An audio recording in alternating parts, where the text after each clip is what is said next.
अस्सलाम वालेकुम नाज़रीन, साइट में भलीकार आऊं मां सगर नाजी अमीर। नाज़रीन, मुल्क अंदर सियासी डेडलॉक बरकरार है।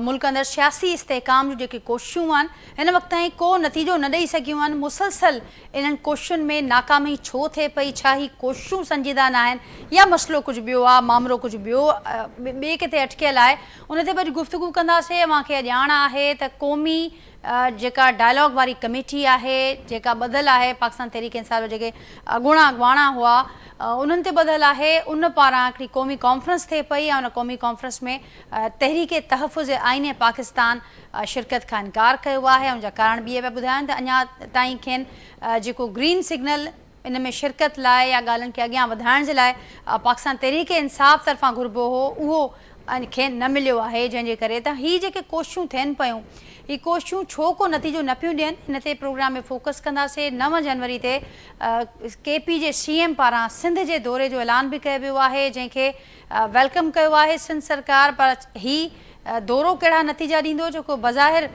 जेको असांखे ॿुधण में आयो पिए त ही स्ट्रीट मूवमेंट जेका पाकिस्तान तहरीक इंसाफ जी जेका ऐलानियल मूवमेंट आहे, ही भी उन जे तसलसल में ही दौरो थिए पियो। उन खां अॻु CM KP पंजाब विया त तमामु घणा मायूस थी करे वापसि आया ऐं नाख़ुशि हुआ पंजाब सरकार जे रवैये मां।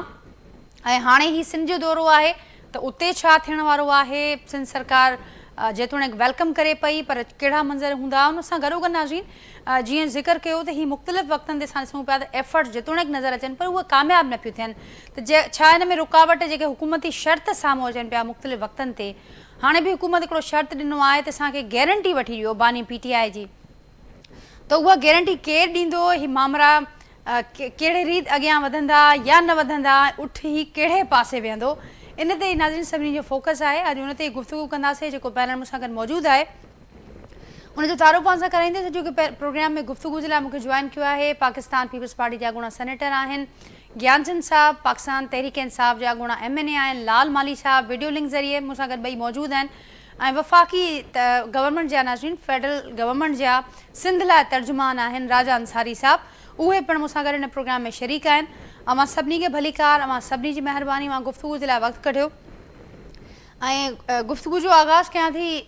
राजा साहब, अव्हां खां गुफ़्तगू जो आगाज़ कयां थी बाक़ी पैनलिस्ट जी इजाज़त सां। अव्हां फेडरल गवर्नमेंट खे सिंध में रिप्रेज़ेंट पिया कयो ऐं हाणे सिंध अंदरि जेका सूरत हाल आहे ज़ाहिर आहे 9 तारीख़ ते हिते बि स्ट्रीट मूवमेंट जो हिकिड़ो तसलसल असांखे नज़र ईंदो। CM KP ते पहुचनि पिया ऐं उन सां गॾोगॾु जेके ॾिसूं था त वज़ीर आज़म जी आछ हुजे ॻाल्हियुनि जी, उनजो मस्बत जवाबु हुजे ऑपोज़िशन जे इतिहाद पारां, या उन खां पोइ जेके मामला थिया आहिनि, ही मामला कुझु क़दम अॻियां वधनि था, पोइ असां ॾिसूं था त तमामु पोइते था हलिया वञनि। आख़िर ही जेके कोशिशूं थियनि पियूं मुल्क अंदरि सियासी इस्तेहकाम जूं, सियासी डायलॉग जूं, ही कामयाबु छो न पियूं थियनि, इन में रुकावट छा आहे आख़िर?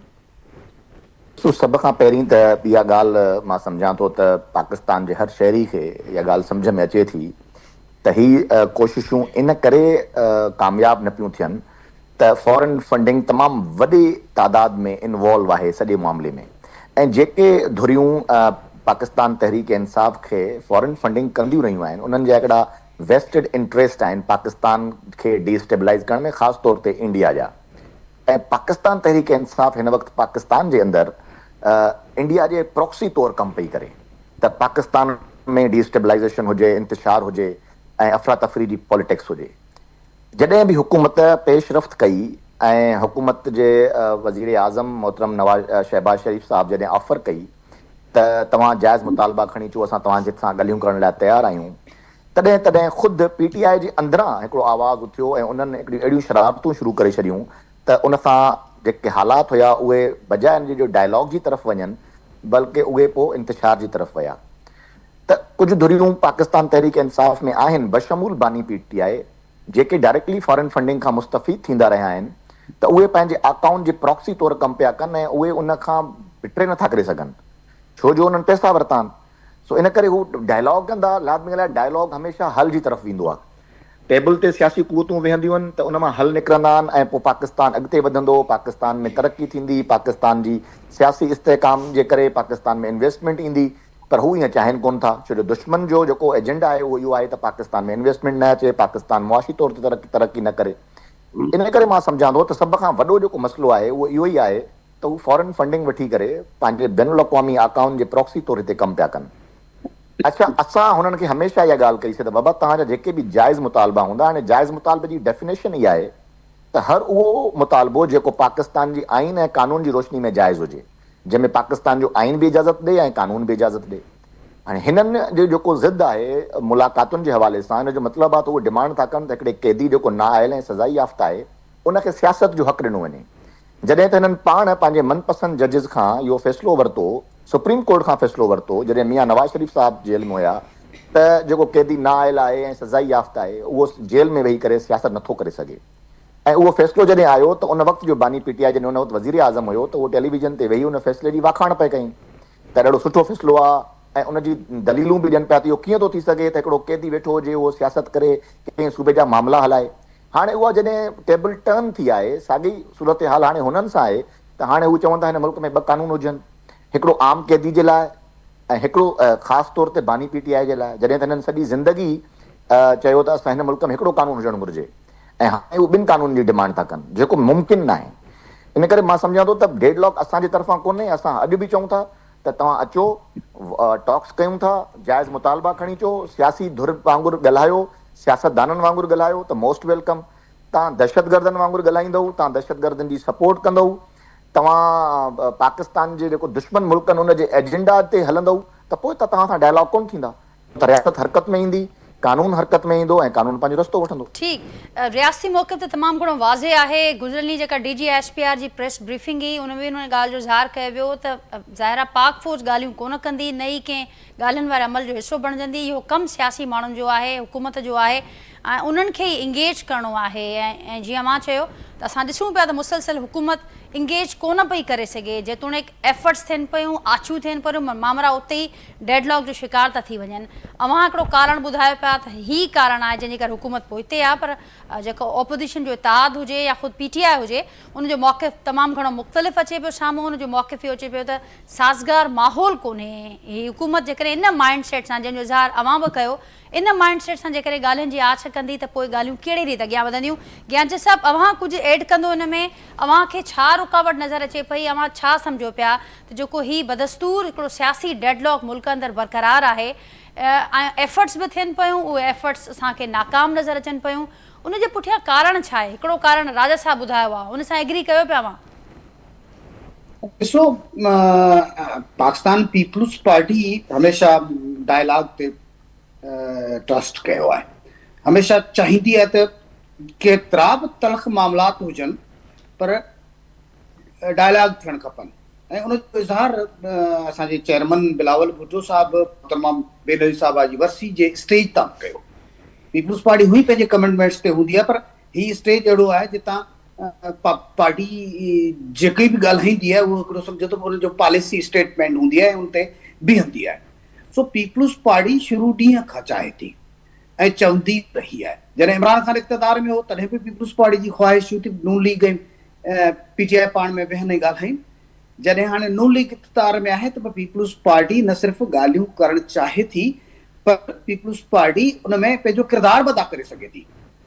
पर हिननि जेका उहा चोर डाकू जी जेका रिट लॻाए रखी हुई, कंहिं हद ताईं उहा अञा बरक़रार आहे।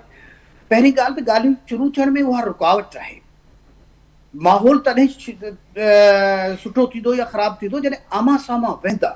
ही छा था चाहिनि त भई गवर्नमेंट हिननि खे जेके बि समूरियूं हिननि जूं ख़्वाहिशूं आहिनि उहो पाण सम्झी वठे, पूरियूं करे छॾे।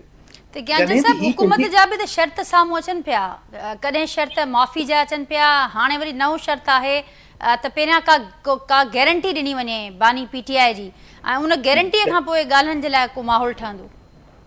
यकीनन ॾिसो त ही यू टर्न त वठंदा रहिया आहिनि।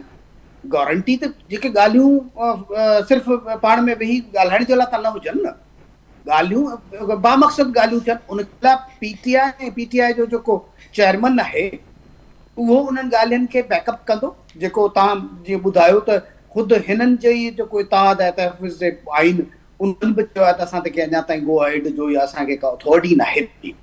सो बहरान उते जो उते आहे, जंहिंजी ठीकु आहे गवर्नमेंट जा बि के ख़दशात हूंदा, हिननि जा के नून लीग सां नाज़रीन, ज्ञानचंद साहब सां राब्तो मुनक़िद थियो आहे, कोशिशि कयूं था उन सां राब्तो बहाल थिए ऐं उनजी ॻाल्हि असां पूरी तरह शामिल करे सघूं। सहमति जी ज्ञानचंद साहब, अव्हां जो आवाज़ असांखे कोन पे आयो, हाणे अव्हां जो आवाज़ अचे पियो, कंटिन्यू कजो पंहिंजी ॻाल्हि खे। सो जॾहिं इहा 26 तरमीम जे सिलसिले में जेके मौलाना फज़ल नाम ऐं ॿियनि जूं जेके कोशिशूं हुयूं, जेके बि डेमोक्रेट्स हुआ, उन्हनि ते सहमति काफ़ी हद ताईं थी चुकी, पर इमरान खान नो करे छॾियो, इन करे हू वोट करण न आया। तोड़े जो तरमीम त ज्ञानचंद साहब, जीअं अव्हां फरमायो त बिलावल भुट्टो साहब हिकिड़ी आछ बि कई हुई ऐं पीटीआई खे कुझु मशवरा बि ॾिना, गॾोगॾु इहो बि ॼाणायो त हिन सॼे माहौल में ज़रदारी साहब को मफ़ाहमत जो किरदारु अदा करे सघनि था। मां हाणे बि कुझु देरि पे अॻु इहा ॻाल्हि कई ऐं मुल्क अंदरि हिकिड़ी तजवीज़ ॿी बि हले पई त 5 वॾा वेही करे मुल्क जे सियासी इस्तेहकाम जे लाइ जेकॾहिं वेहनि था त तमामु कुझु थी सघे थो, कुझु बहितर थी सघे थो, पर इन ते इनिशिएट केरु वठंदो? इन ते इहे सिर्फ़ु मामरा ॻाल्हियुनि जी हद ताईं असांखे छो पिया नज़र अचनि, को बि अॻियां अचण जे लाइ छो तयारु कोन्हे? ॾिसो, हिकिड़े डेमोक्रेट तौरु पार्टी पॉलिसी पंहिंजी जॻह ते, पर आउं बि सम्झां थो त 5 वॾा केरु? सियासी माण्हुनि खे सियासी माण्हुनि सां वेही ॻाल्हायो।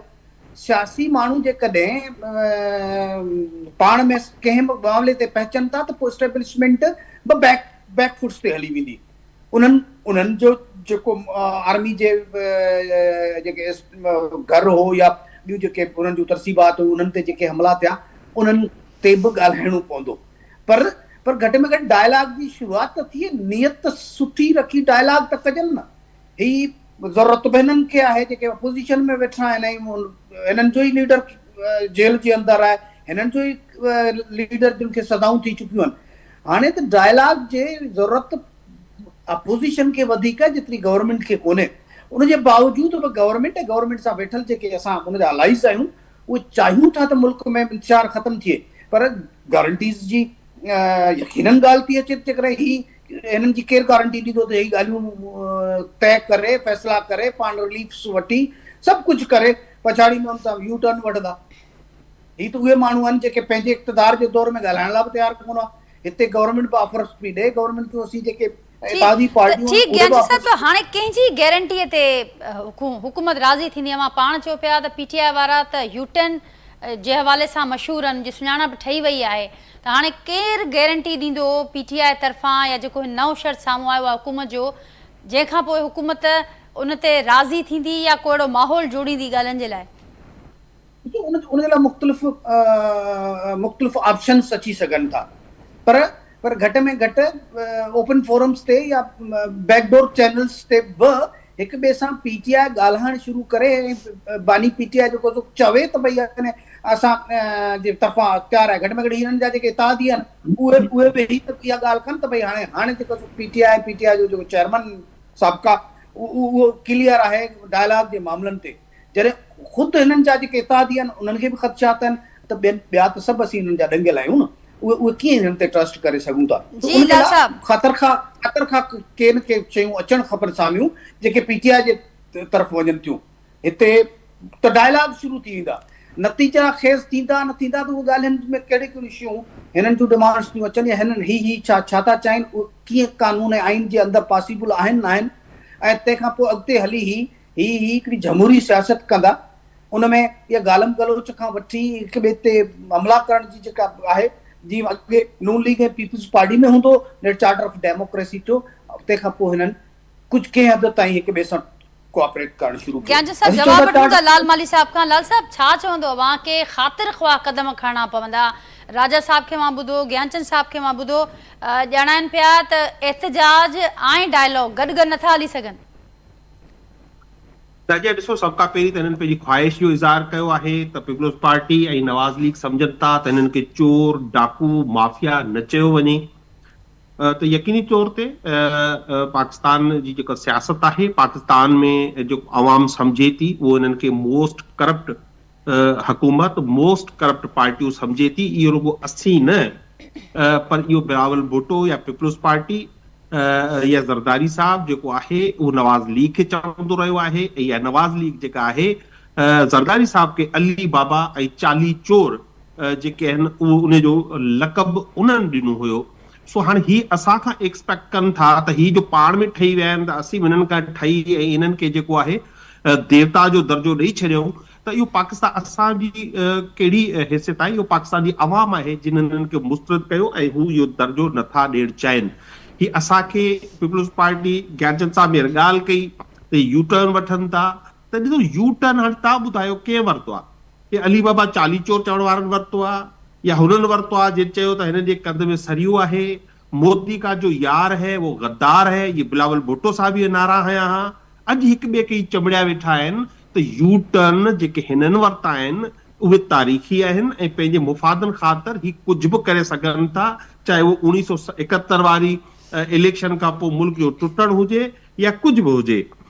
हाणे ॻाल्हि इहा आहे, वरी चवनि था त राजा साहब या साईं जिन चवनि था त भई जेको सियासत जी इजाज़त इमरान खान साहब खे जेल मां नथी मिली सघे। इमरान खान खे सियासत जी इजाज़त कोन थी मिली सघे, बाक़ी नवाज शरीफ जेको हिकिड़ो कन्विक्ट हुयो, जेके ATC कन्विक्ट कयो हुयो, उहो जहाज़ में चढ़ी वञी लंडन में 10 साल 5 साल 7 साल अयाशियूं करे थो। उहो वरी हिकिड़ो ॿियो दफ़ो वरी जॾहिं जेल थो वञे त चए थो त मुंहिंजा प्लेटलेट्स ख़तम थी विया आहिनि, ऐं पोइ वरी उहो साॻियूं जेको आहे सिधो जेल मां निकिरे थो, वञी लंडन में वञी अयाशियूं कनि था ऐं आवाम सां कूड़ ॻाल्हाइनि था त सख़्तु बीमार आहे। अॼु सुबुह जी ॻाल्हि आहे, न वियो त जेको आहे अला ख़ैर करे त उहो न पचंदो। चवण जो मक़सदु आहे इन्हनि ॿई पार्टियूं जेके आहिनि अवामी तौर ते इरिलेवेंट थी वियूं आहिनि ऐं अवाम सम्झे थी हिननि ॿिन्ही पार्टियुनि जी, चाहे उहो पीपल्स पार्टी हुजे या नवाज़ लीग हुजे, इहे एस्टेब्लिशमेंट जा जे प्लान तहत हिकिड़े ड्राफ्ट तहत कमु कनि थियूं ऐं हिननि जी कंहिं का बि हैसियत कान्हे। जेका हिननि खे इजाज़त ईंदी, जेतिरी इंस्ट्रक्शन ईंदी, ही ओतिरी ई ॻाल्हि करे सघनि था। ही चाहिनि था, बल्कि ही कनि था। हिननि में ज़ियाउल जो रूह आहे, हिन में मुशर्रफ जो हिननि पार्टियुनि में रूह आहे, जंहिंजे करे अॻी ॾिसो त अनडिक्लेयर्ड मार्शल आहे ऐं हिकिड़ो जेको वज़ीर आज़म आहे, अॻूणो वज़ीर आज़म, हुन जूं बुज़ुर्ग भेणूं जॾहिं मिलण वञनि थियूं त हू अहिड़े सी में बि जेको आहे हुननि ते वाटर कैनन जो इस्तेमालु कनि था, हुननि ते पाणी हारनि था, हुननि ते तशदुद कनि था, हुनजी मुलाक़ात रोकनि था। हिकिड़ो कैदी, ॿ पॉलिटिकल पार्टियूं, पोइ हिननि जा हैंडलर, इहे सिर्फ़ु इमरान ख़ान खां ख़ौफ़ज़दा आहिनि ऐं उन्हनि खे ख़बर आहे त इमरान ख़ान ही हिन पॉपुलर आहे पाकिस्तान जी अवाम में। हाणे ॻाल्हि इहा आहे, जेका टॉक्स जी ॻाल्हि, न पाकिस्तान तहरीक इंसाफ़ हिननि खां टॉक्स जी, ही जेका ॾिसो केॾी अजीब जेका सोच आहे त PTI खे टॉक्स जी ज़रूरत आहे, पाकिस्तान खे ज़रूरत नाहे, हिननि पॉलिटिकल पार्टीज़ खे ज़रूरत नाहे।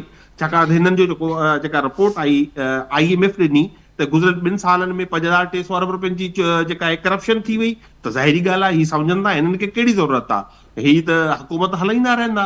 जेके रिपोर्टूं अचनि पियूं, जेका कल्ह बि हिकिड़ी रिपोर्ट आई आहे पंहिंजो अदलिया जे हवाले सां, एमनेस्टी इंटरनेशनल जी, जे चयो त इहो तसलसुल आहे 27वीं तरमीम।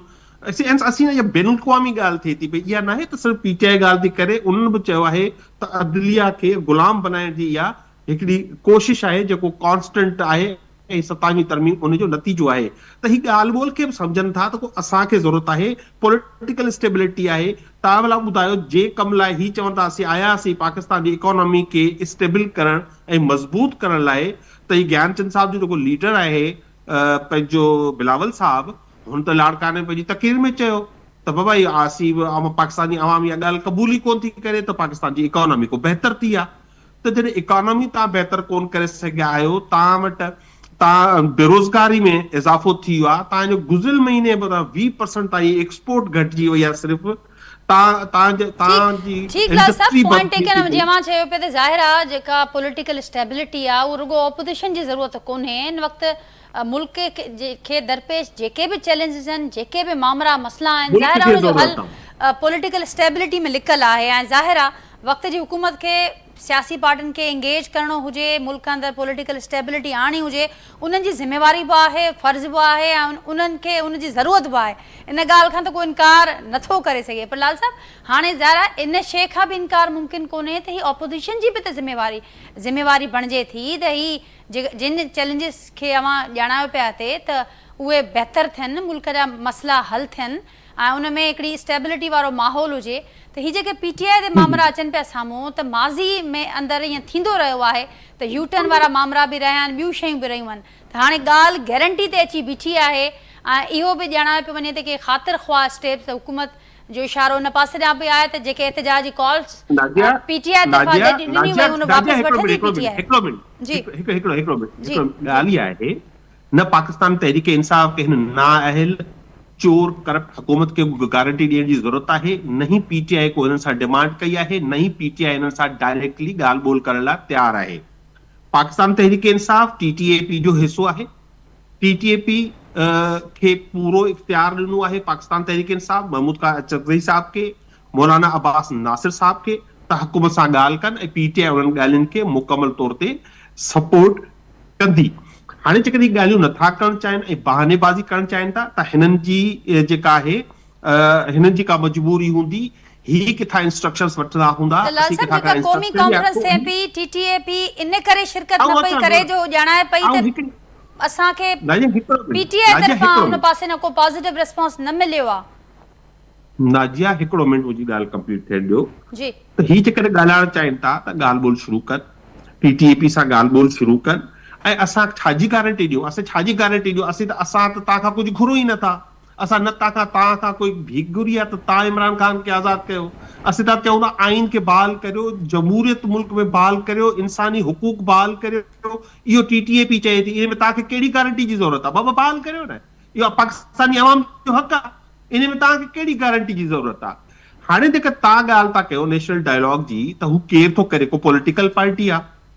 कोई पॉलिटिकल पार्टी कान्हे जेको नेशनल डायलॉग करणु चाहे थी, कनि बेशक कनि, इहो उन्हनि जो हक़ आहे, पर असां हिकिड़ो फोरम ते मौजूदु आहियूं ऑलरेडी टीटीएपी, हू इहो पंहिंजो ऑफर ॾेई चुकी आहे ॻाल्हियुनि जी, उन जे जवाब में वज़ीर आज़म पहिरीं इहो चयो असीं ॻाल्हियूं करण लाइ तयारु आहियूं, ऐं हाणे जेकॾहिं सीरियस आहिनि ॻाल्हियूं करण में त बेशक ऐलान कनि, पंहिंजी टीम जोड़नि ऐं होॾा टीटीएपी पंहिंजी टीम जोड़े जंहिंमें पाकिस्तान तहरीक इंसाफ मौजूदु आहे ऐं पाकिस्तान में आइन जमहूरियत जी बहाली लाइ ॻाल्हियूं कनि। एहतजाज वारी कॉल आहे उहा बि इंटेक्ट रहंदी? फेब्रुवरी वारे महीने में जेको एहतजाज जी कॉल ॾिनी वई आहे या जेके स्ट्रीट मूवमेंट जे हवाले सां जेके दौरा हलनि वक़्तु हलंदड़ आहिनि, मामरा हलंदड़ आहिनि, उहे उअं ई जारी रहंदा? नाजिया ॾिसो न 8 फेब्रुवरी ते छा थियो? 8 फेब्रुवरी ते कॉमनवेल्थ चए थो त इलेक्शन चोरी थी, पतन चए थो इलेक्शन चोरी थी, पीपल्स पार्टी चए थी जेॾीमहिल नवाज़ लीग सां कावड़े थी। हाणे अच्छा मज़ेदार ॻाल्हि इहा आहे त हाणे ज्ञानचंद साहब जेको पीपल्स पार्टी खे रिप्रेज़ेंट कनि था त इमरान ख़ान गारंटी ॾे, टॉक्स थी, भई पहिरीं पाण में अवां जी गारंटी कंहिं ॾिनी? अभी पंजाब में जेको अवां खां रिटन में एग्रीमेंट कयो नवाज़ लीग, उहो एग्रीमेंट करे पूरो थियो आहे? उहो जेको तव्हांजी त हिस्ट्री रही आहे पीपल्स पार्टी जी, त लिखत एग्रीमेंट करे फिरी वेंदा आहियो असांखे तव्हां गारंटी ॾियो। त इहो जेको स्ट्रीट मूवमेंट आहे, इहो असां इमरान ख़ान साहब जे चवण ते शुरू थी आहे या पंहिंजे पीक ते वेंदी?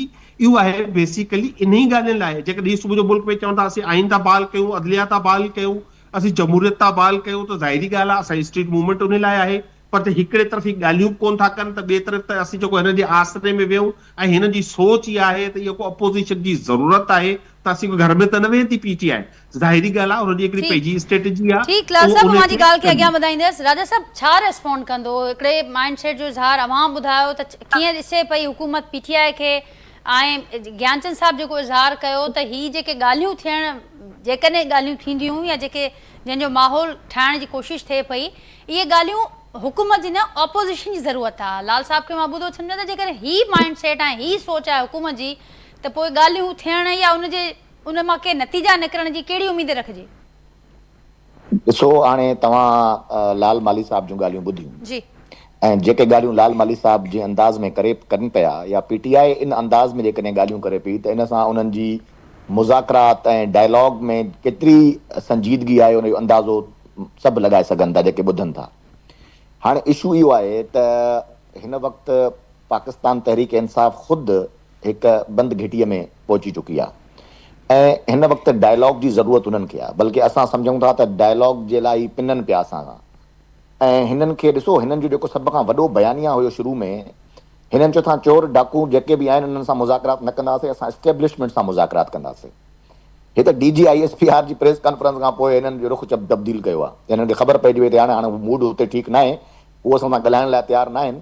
ऐं बार बार उन्हनि जे तरफ़ां क्लियर हिकिड़ी शइ आई त बाबा एस्टेब्लिशमेंट जो कमु ई न आहे सियासत में। पहिरीं ही बयानियूं ॾींदा रहिया त एस्टेब्लिशमेंट पॉलिटिक्स में इन्वॉल्व न थिए, फ़ौज सियासी मुदाख़लत न करे, पोइ वरी ही चवंदा रहिया त फ़ौज सां असां हिकिड़ी सियासी जमात आहियूं, असां ॻाल्हियूं कंदासीं। यानी फ़ौज खे सियासत में मुदाख़लत जी दावत ॾेई वरी उन्हनि ते इल्ज़ाम पिया हणनि त तव्हां फ़ौज जेका आहे उहा सियासत में मुदाख़लत बि करे। जॾहिं फ़ौज जे कुल्हनि ते चढ़ी ईंदा आहिनि त उन वक़्तु वल्दियत बि तब्दील कंदा आहिनि, चवंदा आहिनि त चीफ ऑफ आर्मी स्टाफ क़ौम जो पीउ आहे, वल्दियत तब्दील करे छॾींदा आहिनि। ऐं जॾहिं उहा साॻी फ़ौज उन्हनि खे पंहिंजे कुल्हनि ते वेहण लाइ तयारु न हूंदी आहे त पोइ हू इन क़िस्म जूं ॻाल्हियूं कंदा त राजा अंसारी साहिब, तव्हांजे पूरो कनि। ॻाल्हाइण जो मतिलबु ईअं असीं सम्झूं त जेका जीअं मां ॼाणायो त PTI जी जेका सियासत आहे बंदि घिटीअ में फासी पई आहे ऐं PTI खे पाण बि मूड जो समूरी सिचुएशन जो अंदाज़ो आहे, इन जे करे हाणे हू ही मामला इन हद ताईं पहुता आहिनि ऐं ज़रूरत ॻाल्हियुनि जी PTI वारनि खे वधीक आहे। त पोइ जेका वज़ीरान साहिब आछ कई उहा PTI खे बंदि घिटीअ मां कढण जे लाइ कई ही, जेका वज़ीरान साहिब आछ कई आहे उन समय जेका ॿी ॻाल्हियूं थियनि पियूं। पाकिस्तान तहरीक इंसाफ़ खे रखी असां हिकिड़ो ओपिनियन रखूं था। उहो ओपिनियन इहो आहे त पाकिस्तान तहरीक इंसाफ़ जो हिन वक़्तु ॿ आहिनि जेके थॉट्स आहिनि। हिकिड़ो उहे माण्हू आहिनि जेके एंटी पाकिस्तान आहिनि ऐं हिकिड़ा उहे माण्हू आहिनि जेके पाकिस्तान में सियासत करणु चाहिनि था। त जेके सियासत करणु चाहिनि था ऐं पाकिस्तान जे आईन ऐं कानून मुताबिक़ अॻिते हलणु चाहिनि था, असां चाहियूं था त बिल्कुलु हू डायलॉग जो रस्तो वठनि, बशर्त के हू पंहिंजी पूरी जमात खे इन ॻाल्हि ते एग्री कनि। असां पाकिस्तान में डिस्टेबलाइज़ेशन या इंतिशार जी सियासत खे अफोर्ड नथा करे सघूं। असांखे मुल्क वधीक अज़ीज़ आहे, मुल्क जी मुईशत वधीक अज़ीज़ आहे। असां चाहियूं था त पाकिस्तान में का बि इन क़िस्म जी सियासी अदम इस्तेहकाम न हुजे। इन जो हरगिज़ इहो मतिलबु न आहे त कोई असां हिननि जे इन सख़्तु रवैयनि ऐं हिननि जे एहतजाजी कॉल्स खां डिॼी वेंदासीं। शौक़ु पूरो कनि। आख़िरी कॉल तव्हां ॿुधी हुई न हिकिड़ी 2-3 साल अॻु में आख़िरी कॉल हुई हिननि जी, आख़िरी कॉल। हाणे असां पहिरियों दफ़ो ॿुधूं था त आख़िरी कॉल खां पोइ बि का कॉल हूंदी आहे। आख़िरी कॉल त माण्हू रिजेक्ट करे छॾी हिननि जी, बार बार रिजेक्ट कयूं। अवां हुकूमत सम्झे पई त ॻाल्हियुनि खां अॻु जेकॾहिं के शर्त रखबा त पोइ उहे केरु नतीजा ॾेई सघंदा, ॻाल्हियुनि जे हवाले सां को माहौल जुड़ी सघंदो? पोइ हिननि ॾिसो, मां हिकिड़ी तव्हांखे अर्ज़ु करे वञा, हुननि जो रवैयो ॿुधाईंदो त ही डायलॉग्स थींदा या न थींदा। हुकूमत खां हिन वक़्तु कंहिं बि क़िस्म जी इलीगल डिमांड करणु, एक्स्ट्रा कॉन्स्टिट्यूशनल डिमांड करणु, मां सम्झां थो त इहा सिंसियरिटी न आहे, नई संजीदगी आहे त तव्हां को डायलॉग्स चाहियो था। मां अॻु में ई अर्ज़ु करे वियुमि त ही कॾहिं बि डायलॉग न चाहींदा। त राजा साहिब, हिन वक़्तु अवां कहिड़नि डिमांड्स खे इलीगल डिमांड्स चयो पिया? छाकाणि त TTAP जेके नुक़्ता ॾिना ऐं अवां उन्हनि जी ॻाल्हि कयो पिया, थोरो एक्सप्लेन जेकॾहिं अवां करे सघो त केड़न के हुकूमत समझे पे इलीगल डिमांड्स वो आहे त एकड़े कैदी ना आयल ऐं सजाई याफ्ता मुजरिम सां मुलाकात करण दियो उन के सियासत जो अदालती हुकुम ना है राजा साहब, उन ते अदालती हुकुम ना है आयल त मुलाकात जी इजाजत देनी वने मुलाकात कराई वने। अदालती हुकुम इन करे कोने, जेकने अदालती हुकुम हो हा त ही कंटेम्प्ट प्रोसीडिंग्स में वञना, ही कंटेम्प्ट प्रोसीडिंग्स में न वया आहिनि। जो मतलब अदालती हुकुम कोने, ही अदालती हुकुम जी भनकड़ी आहे। अदालती हुकुम इहो हुयो त तव्हां उनजी फैमिली बिल्कुलु आहे इजाज़त उहो मुलाकात करे, पर उहा फैमिली ॿाहिरि अची प्रेस कॉन्फ्रेंस न कंदी, न ई उहा सियासत में मुदाख़लत कंदा। हिननि खे सियासत करण जो शौक़ु आहे, पाकिस्तान खे बदनाम करण जो शौक़ु आहे। आलमी मीडिया जूं जेके कुछ रिपोर्ट्स असां पोइ ॾींहं में ॾिठियूंसीं, इंसानी हक़नि जे इदारनि तरफ़ां जेके कुछ मामला साम्हूं पे आया त इंसानी हक़नि जी भञकड़ी थिए पई, ख़ासि करे निशानदेही बि कई वई PTI बानी जी मुलाक़ातनि वारो मामिलो हुजे या जेको हाल अहिवाल लाल साहब हिते ॾिनो, या असां मंज़र ॾिठासीं जेके अडियाला जेल जे ॿाहिरां वाटर कैनन जो इस्तेमालु ऐं ॿिया मामला असांखे नज़र आया। उन ते त आलमी जेके मुल्क आहिनि उन जी मीडिया आहे उहे बि गणती जो इज़हार कनि पियूं। न न, मां तव्हांखे अर्ज़ु करे वञा, इहा सॼी लॉबिंग आहे। हिननि जा लॉबिस्ट वेठा आहिनि उते, ऐं उते वेही करे हिन जा जेके लॉबिस्ट आहिनि उहे लॉबी कनि था, ऐं मुख़्तलिफ़ जेके अख़बारूं आहिनि ऐं जरीदा आहिनि उन्हनि में पैसा ॾेई करे ऐं एंकर्स खे ख़रीद करे या उन्हनि खे इन्फ्लुएंस करे इन क़िस्म जूं रिपोर्ट्स पाकिस्तान खे, मां अर्ज़ु करे वञा त पाकिस्तान खे पूरी दुनिया में बदनाम करण जी कोशिशि पिया कनि। हालांकि हक़ीक़त इन खां इलाही बरअक्स आहे। जेको हाणे ताज़ो इंजीनियर मोहम्मद अली मिर्ज़ा जेल खां ॿाहिरि आयो आहे, उनजो इंटरव्यू तव्हां ॾिसो त हुनखे हर फैसिलिटी जेल में अंदरि मौजूदु आहे। बानी PTI खे मुर्गे मुसलम बि खाइनि पिया, देसी गिह में भुगल मानियूं पिया खाइनि। हुननि खे हिकिड़ो नौकर बि मिलियल आहे, 6 कमरा आहिनि हिकिड़े माण्हूअ जे इस्तेमाल में, ऐं ॿाहिरि विरांडो आहे, उन में वॉक करे थो, एक्सरसाइज़ मशीन आहे, टेलीविज़न आहे, उनखे अख़बारूं ऐं किताब ॾिना पिया वञनि। जेको बि फैसिलिटीज़ आहिनि, मां सम्झां थो 5 स्टार होटल वारियूं फैसिलिटीज़ उते मौजूदु आहिनि। त पोइ कहिड़ी इंसानी हक़नि जी भनकड़ी आहे? जेकॾहिं ॿाहिरि तव्हां जेल जो रस्तो रोकींदव ऐं उते आम ट्रैफ़िक खे मुतासिर कंदव, उते को बीमार माण्हू हॉस्पिटल नथो वञी सघे, त रियासत जो कमु आहे त उहो रस्तो खोलराए जेकॾहिं तव्हां बंदि कंदो त उहे पोइ वाटर कैनन जो इस्तेमालु ज़रूरु थींदो ऐं उहो मख़सूस हिकिड़े ख़ासि पॉइंट ते थिए थो। को सॼे पंजाब में त या सभिनी रोडनि ते त कोई वाटर कैनन इस्तेमालु कोन पियो थिए। जिते जिते तव्हां रोड रोकींदो, जिते माण्हुनि जी आमद रफ़्त खे मुतासिर कंदो, रियासत खे पंहिंजे जो कानून खे पंहिंजे हथनि में खणंदो, त पोइ लाज़मी ॻाल्हि आहे रियासत जो फ़र्ज़ु आहे त उहो सभिनी शहरनि खे बराबरि जो हक़ ॾे। त इन करे इन ॻाल्हि खे असां इन खां नथी कोन था करे सघूं त को इंसानी हक़नि जी का भञकड़ी पई थिए। अहिड़ी हरगिज़ ॻाल्हि न आहे। पाकिस्तान में इंसानी हक़ बिल्कुलु सभिनी खे मौजूदु आहिनि। ह्यूमन राइट्स जे हवाले सां पाकिस्तान तमामु ज़बरदस्त कमु पियो करे ऐं मां नथो सम्झां त इन में का बि सदाकत आहे। ग़ैर मुल्की जेके बि अख़बारूं आहिनि उहे मां सम्झां थो जीअं इंटरनेशनली लॉबिंग कंदा आहिनि, फॉरेन फंडिंग आहे, तमामु वॾो पैसो इन्वॉल्व आहे, सो कनि पिया। ठीकु ज्ञानचंद साहब, अव्हां कीअं ॾिसो पिया इन शयुनि खे? ज़िक्र कयो जीअं राजा साहब त का बि सदाकत इन में मौजूदु कोन्हे। जेके बि मामला उहे इंटरनेशनल मीडिया में रिपोर्ट थियनि, उहे मुल्क अंदरि रिपोर्ट थियनि या जेके ॻाल्हियूं साम्हूं अचनि पियूं, पीपल्स पार्टी बि ईअं ई ॾिसे पई, फेडरल हुकूमत सां अलायंस में वेठल आहे। ऐं गॾो गॾु इहो बि ॿुधाइजो त कुझु ॾींहं अॻु CM KP विया लाहौर जे दौरे ते ऐं उन्हनि तमामु घणी मायूसीअ जो, पंहिंजी नाख़ुशीअ जो इज़हार कयो त जेको रवैयो रहियो ग़ैर जमहूरी हो, नामुनासिब हो। हाणे सिंध अचण जी उनजी भरपूर तयारी आहे ऐं सिंध सरकार वेलकम बि कयो आहे। त हाणे उनखे कीअं पिया ॾिसो ऐं हीअ जेके ओवरऑल जेके पाकिस्तान तहरीक इंसाफ़ ॼाणाए पई त जहिड़े क़िस्म जी इंसानी हक़नि जी भञकड़ी थिए पई उन्हनि खे वठी करे, उनखे पीपल्स पार्टी कीअं पई ॾिठे? ॾिसो, जेके ख़ालिस निज घी में खाधा तरियल मिलनि था, इहा जेकॾहिं इंसानी हक़नि जी भञकड़ी आहे, उहो त भञकड़ी आहे। एतिरा जेके सहूलियतूं ॾिनियूं वियूं आहिनि हिकिड़े कैदी खे, उहो जेकॾहिं ॿियनि कैदियुनि जी भेट में एतिरियूं वधीक उनखे हिकिड़े कैदी खे स्पेशल कैदी तौरु ट्रीट पियो कयो वञे त पोइ त इंसानी हक़नि जी भञकड़ी आहे। हुनजे ख़ानदान जा माण्हू था अचनि, जुलूस कढी जेल ते था अचनि, ऐं उन्हनि खे जेकॾहिं सरकार पंहिंजे रिट क़ाइमु रखण जे लाइ उन्हनि खे रोके थी ऐं हू नथा मुड़नि, त लाज़मी आहे त उन्हनि खे तव्हां कंहिं बि ज़ाविये में वठी वञो। यकीनन ही डेमोक्रेटिक रवैया अख़्तियार कनि न। डेमोक्रेट रवैया त हिननि जा आहिनि कोन को। हाणे ठीकु आहे, तव्हां चोर डाकू तव्हांखे सियासी तौर ते असांखे सभिनी खे चवणो आहे त चवणो आहे, पर तव्हां उहे समूरा तव्हांजा अमल आहिनि, तव्हांखे न कंहिं इदारे खे बख़्श था कयो। तव्हां जेको नैरेटिव आहे, जेको पाकिस्तान जे इंट्रस्ट जे मुखालिफ़ आहे, उनखे बि खणी था हलो। त इन इन इन इन माहौल में यकीनन ही कुझु हासिल कोन था करे सघनि। ऐं आहिनि बि बंदि घटी में, जेका तव्हां ॻाल्हि कई त बंदि घटी में फाथल आहिनि, छाकाणि हिननि में उहा कुवत कोन्हे जेको ही स्ट्रीट पावर इस्तेमालु कंदे के को प्रेशर डेवलप करे सघनि। उहा हिननि में कुवत रही कोन्हे को, छाकाणि त हिकिड़ो त बयानियो हिननि जो जमहूरी बयानियो कोन्हे। ॿियो त हिननि जा पंहिंजा पर ज्ञानचंद साहब, अवां न पिया सम्झो त जीअं मां चयो त PTI जे बंदि घिटीअ में फाथल आहे ऐं न को प्रेशर डेवलप करण जी या का स्ट्रीट मूवमेंट हलाइण जी या हुकूमत खे टफ टाइम ॾियण जी पोजीशन में कोन्हनि, पर जेका ही मुसलसल रहंदड़ जेका ही पॉलिटिकल इनस्टेबिलिटी आहे, ही त हुकूमत खे प्रेशर ॾिए पई न। ॾिसो, पाकिस्तान जे अंदरि हिकिड़ो बहितरीन माहौल पैदा करण जे लाइ ही बि पॉलिटिकल पार्टी आहे, हिननि खे बि हिकिड़ी बैकिंग त आहे न। इहा ॻाल्हि आउं त कोन थो कयां त बिल्कुलु ही आउट थी चुका आहिनि। त उहा असां जेको पीपल्स पार्टी चाहे थी, उहा इहा थी चाहे त चाहे कंहिंजी नुमाइंदगी पार्लियामेंट जे अंदरि हुजे का चाहे न हुजे, पर उहे हिकिड़े डेमोक्रेटिक माहौल में असीं वेही पंहिंजा रस्ता तय कयूं। उहो फोरम्स मौजूदु आहिनि, उन फोरम्स ते ही बि मौजूदु आहिनि। उन्हनि फोरम्स खे इस्तेमालु छो नथा कनि? स्पीकर जी ऑफिस खे इस्तेमालु छो नथा कनि? सेनेट जे चेयरमैन जी ऑफिस खे इस्तेमालु छो नथा कनि? इवन प्रेसिडेंसी आहे, हिननि खे बि अप्रोच त करणु खपे न।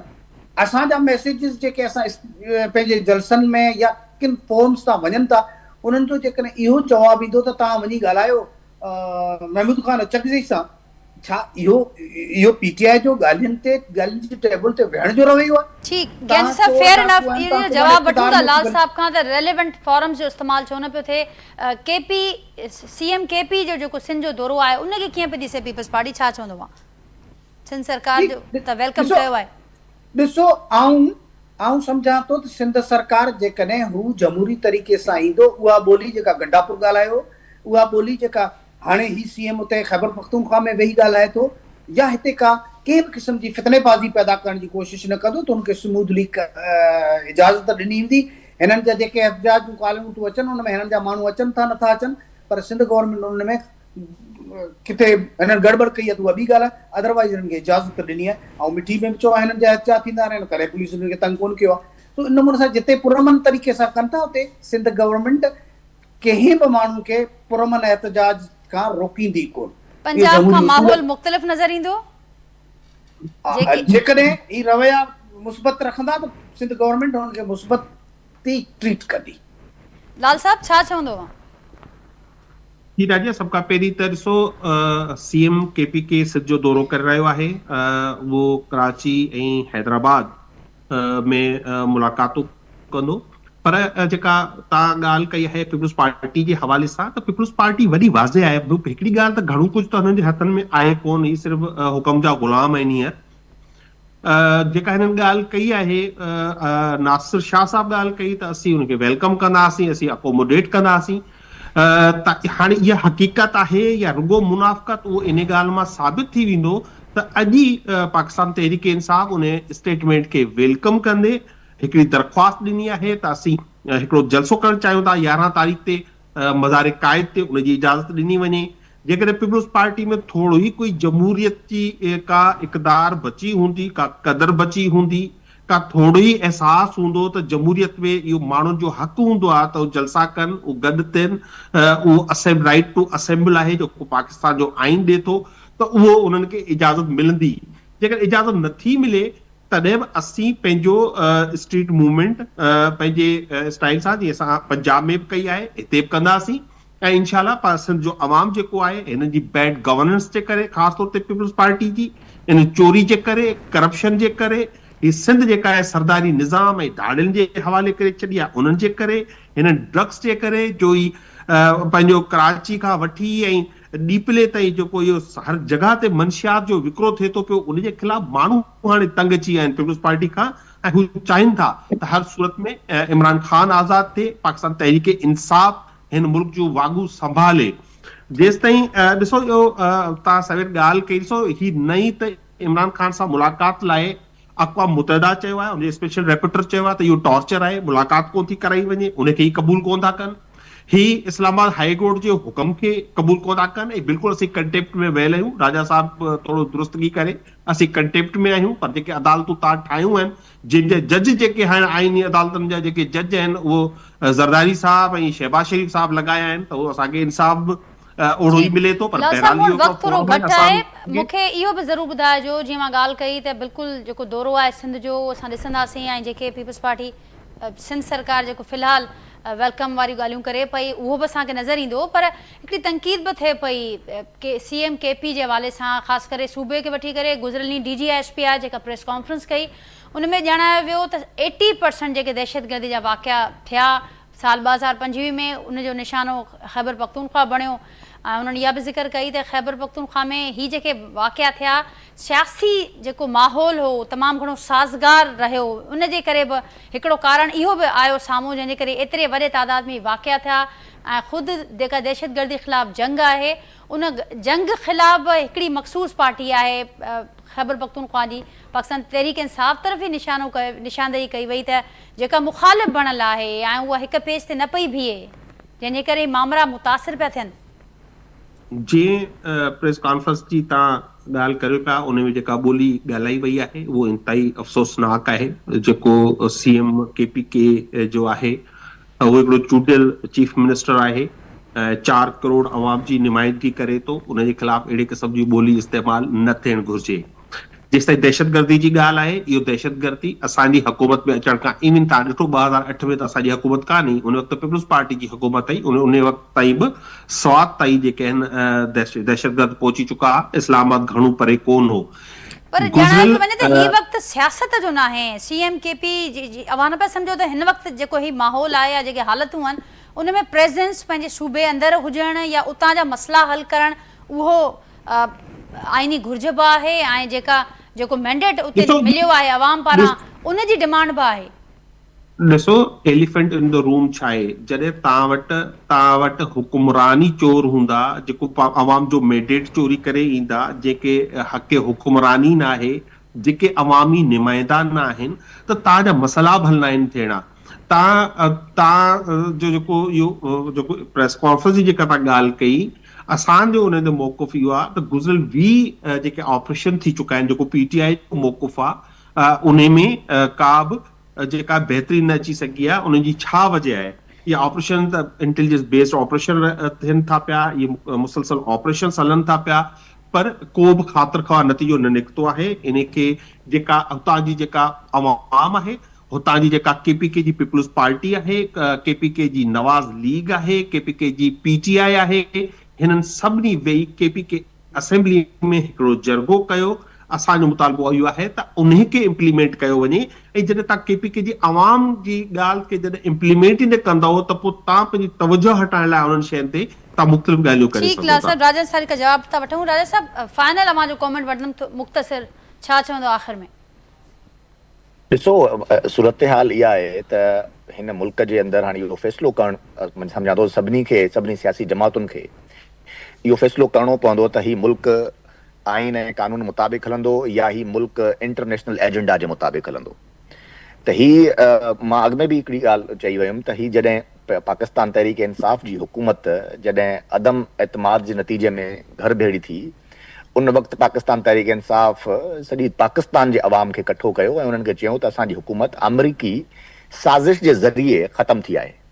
हाणे अमरीकी साज़िश खां पोइ वरी इन्हनि चयो त हाणे ट्रंप ईंदो ऐं ट्रंप असांजी सभु मसइला हल कंदो, ऐं पोइ वरी हिननि चयो त जेको असां अमरीकी साज़िश जी ॻाल्हि कयूं पिया इहो सियासी बयानु हुई, हक़ीक़त न हुई। त जॾहिं इन क़िस्म जी सोच हूंदी या इन क़िस्म जी जॾहिं तव्हां कंहिं हिकिड़ी ॻाल्हि ते बीहंदो ई कोन, को हिकिड़ो नज़रियो हिकिड़ो बयानियो खणंदो ई कोन, ऐं हर वक़्तु पंहिंजी सियासत जे गिर्द तवाफ़ कंदा रहंदव ऐं वेस्टेड इंटरेस्ट खे सर्व कंदा रहंदव, त पोइ पाकिस्तान तक ते कोन वधंदो। इन करे असां हिकु दफ़ो ॿीहर पाकिस्तान जी हुकूमत, पाकिस्तान तहरीक इंसाफ़ जे उन धुर खे जेके पाकिस्तान में आइन जी बालादस्ती ऐं कानून जी हुकुमरानी चाहिनि था, असां उन्हनि खे वरी बि हिकिड़ी ऑफर कंदासीं त तव्हां अचो, नेक नियती सां वेही करे ॻाल्हियूं कयूं था ऐं मुल्क खे अदम इस्तेहकाम खां ऐं इंतिशार जी सियासत खां बचायूं था। पर जेकॾहिं तव्हां सिंध में अची करे क़ौम परस्ती जी सियासत कंदव ऐं हिते पठाणनि खे गॾु करे कराची में जलसो करण जी कोशिशि कंदव, छो जो ॿी का बि धुर मां सम्झां थो तव्हांखे सॼी ख़बर आहे, असां बि ग्राउंड रिलेटिव्स खां वाक़िफ़ आहियूं। हिते ईंदा आहिनि त सिर्फ़ु हुननि गॾु पठाण गॾु हूंदा आहिनि। इहा हिकिड़ी क़ौम परस्ती जी सियासत आहे, इहा नेशनल सियासत त कोन्हे। सो इन करे जेकॾहिं सिंध में ईंदा त पोइ सिंध में अची करे हिननि खे इहो ॿुधाइणो पवंदो त तव्हांजी हुकूमत हुई, तव्हांजो गवर्नर हुयो, तव्हांजा MNAs MPs हुया, उन्हनि सिंध जे लाइ छा कयो आहे, महिरबानी करे केपीके जो वज़ीर आला अची करे इहो बि ॿुधाए, ऐं इहो बि ॿुधाए त हुन केपीके में छा कयो ठीक आहे। ठीक राज साहब, वरी महिरबानी जी अवां प्रोग्राम जे लाइ गुफ्तगू जे लाइ वक़्तु ॾिनो। लाल माली साहब, ज्ञानचंद साहब, अवां जी वरी महिरबानी। नाज़रीन, प्रोग्राम में गुफ्तगू अवां ॿुधी पंहिंजे फीडबैक खां असांखे आगाह कजो। वरी सुभाणे मां सां मुलाक़ात थींदी नए मौज़ू ऐं नए महिमाननि सां गॾु। तेसिताईं ॾींदा इजाज़त। अल्लाह हाफ़िज़।